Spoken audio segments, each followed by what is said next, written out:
Welcome to our Habilitative Intervention case study on Oppositional Defiant Disorder, or otherwise known as ODD, by Michelle, Ashlyn, Simi, and Jennifer. Oppositional defiant disorder is a disorder in a child marked by defiant and disobedient behavior to authority figures. So, some symptoms of ODD include angry and irritable mood, argumentative and defiant behavior, and vindictiveness. Now, while the causes of ODD aren't certain, it is believed that it can be due to genetics or certain environmental influences. So, a child who does have ODD can face certain complications such as poor school performance, antisocial behavior, impulse control problems, and anxiety. Jackson is a 12-year-old boy diagnosed with oppositional defiant disorder. He likes school, reading, and soccer, but often fights with his teachers, coaches, and peers. He complains of feeling bullied and picked on. His parents have been separated for over a year and officially divorced within the last 6 months. He has a difficult relationship with his father, who is very strict and authoritative. Jackson's relationship with his mother is good. She is very gentle and flexible in her parenting style. Here are some highlights of Jackson's occupational profile. He is successful in reading and sports when surrounded by supporting relationships like his mother, brother, and best friend. However, he struggles dealing with authoritative figure and does not do well with playful teasing from peers. In addition to soccer and reading, he likes video games, being outside, and hanging out with his brother. His safe neighborhood and many local parks are part of his supportive environment, but the relationships with teachers and peers are barriers to success at school. The increase in expectations at school and now having 6 different teachers is a challenge for Jackson. He has high energy levels and good endurance, but is unable to regulate his emotions and often comes across as stubborn, hostile, and agitated. Goals for occupational therapy identified by Jackson and his mother include him learning emotional regulation, improving his performance at school and his relationships with peers and authority figures, and helping him manage his anger toward his father. As students with ODD can be very disruptive to the classroom, often getting sent to the principal's office or other disciplinary action, the occupational therapist will be concerned about helping Jackson participate in school and to resolve conflicts with teachers. As this is not school-based occupational therapy, this will mean educating the mother on Jackson's rights to equal educational access in the least restrictive environment possible. The ecology of human performance focuses on interaction of person, environment, and occupation as dynamic and unique. The ecology of human performance focuses on 4 constructs: person, context, task, and performance. Person includes one's experiences and physical abilities. Context refers to physical, social, cultural, and temporal environments. Tasks are defined as the occupations completed with necessary behaviors. This model believes that the person uses their context, skills, and abilities to support their performance. It too states that the person views their desires through their contextual environment to determine performance. This is what is crucial in treating Jackson.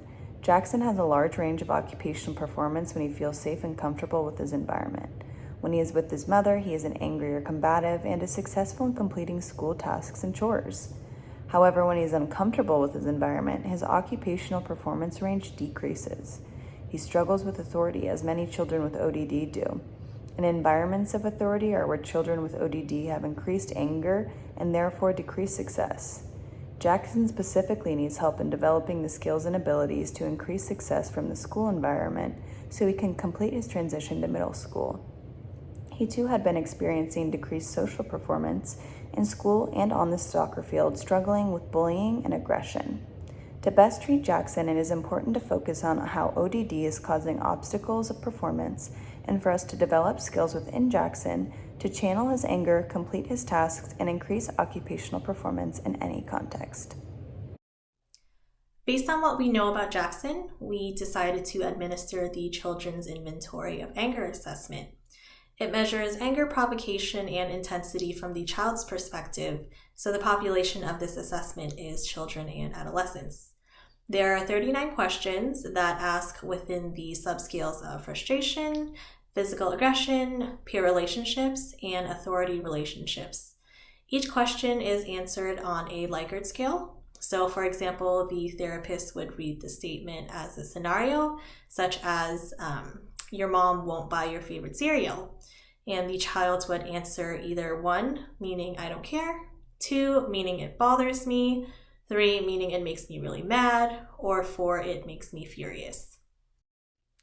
To score this assessment, the sum of each item is added to get the raw score, and then using the manual, the raw score would be converted to a t-score and a percentile. Now, looking at the scoring report on this slide, we can see that Jackson's highest percentile is in frustration and physical aggression. So with this in mind, we developed 3 interventions to help him. The first intervention we decided on in Jackson's case is family education. Improving interactions and communications between Jackson, his parents, and siblings through education can increase cohesion between the family. A topic an OT can educate the family on includes ODD and its symptoms to improve the parents' understanding of the disorder and the child's behavior in general. The OT can also educate on positive communication skills to decrease negative interaction between the family members.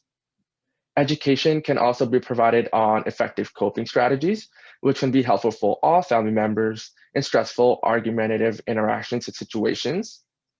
Lastly, the OT can educate the family on collaborative problem-solving methods to improve the family's understanding of each other's perspective, resulting in overall improved relationships. Our second intervention is social skills training for Jackson. Children with ODD have dysfunctional social information processing, emotional dysregulation, and deficits in impulse control. There are also deficits in social skills and dysfunctional social interactions. The lack of social skills and the dysfunctional social interactions severely affects relationships with authority figures as well as parents, teachers, and peers.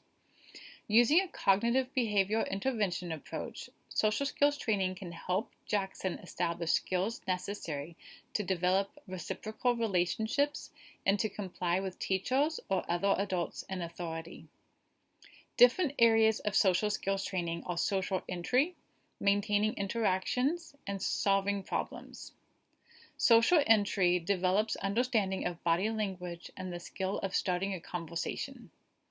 Maintaining interactions works on recognizing his and others' feelings, expressing his feelings to others, listening, and cooperative playing. Solving problems teaches Jackson to stop, think before responding, helps him manage negative feelings, and how to deal with unfriendly behavior, being left out, or being teased. This intervention will help improve his social cognition, anger control, and give him skills to prevent relapse. Our third intervention is journaling. So in most cases, children with ODD do not see their own defiant behavior. They truly believe that their parents, teachers, and authority figures are in the wrong and that they're actually placing really unreasonable demands on them. However, the OT can help them develop self-awareness through personal, quiet, reflective time such as journaling. So journaling allows them to write how they honestly feel without the fear of being judged, and it serves as an outlet for all of their trapped negative feelings. It also provides an opportunity to reflect on their behaviors to help them see that the people in their life may not be as unreasonable as they perceive them to be. Full funding for OT services will be provided by Jackson's parents' private insurance, Kaiser Permanente. Several billing codes can be applied in Jackson's case.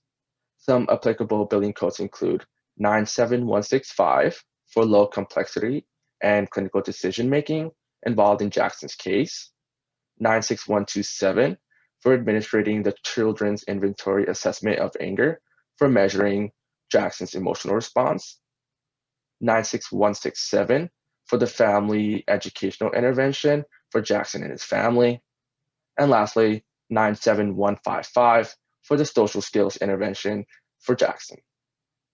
Helping Jackson with his oppositional defiant disorder is a collaborative process between him, his family, and the occupational therapist. By building a rapport, using these interventions, and using therapeutic use of self, we can help Jackson return to the occupations that are meaningful to him.